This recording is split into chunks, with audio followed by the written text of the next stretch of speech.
The first face-to-face meeting between Russian and Ukrainian officials has resulted in an agreement for a prisoner exchange. Now, both sides are holding ceasefire talks in Istanbul. Middle East correspondent Eric Torchik has the story. Expectations for these discussions were fairly low, particularly from the Ukrainian side, so hostility remained high.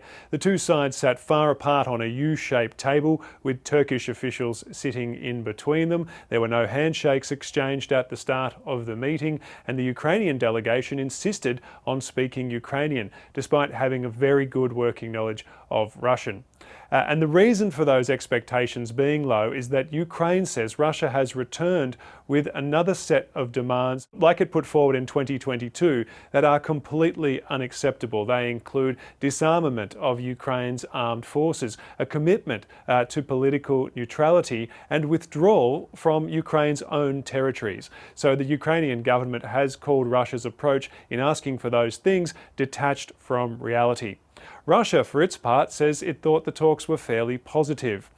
Now, Ukraine has already agreed to an unconditional 30-day ceasefire proposed by its European allies and the United States. It says that before negotiations progress, the European nations and the United States should put further pressure on Russia to agree to that ceasefire as well. If you want to have serious negotiations, you need to have guns silent. This is logical, and all the peace, you are covering all the conflicts in the world, you all know that this is how it works. You first make guns silent and then you talk. European nations say they are working on stronger sanctions against Russia, particularly on its energy sector.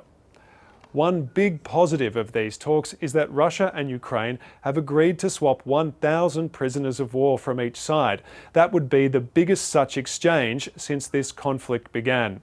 They've also suggested there could be further negotiations.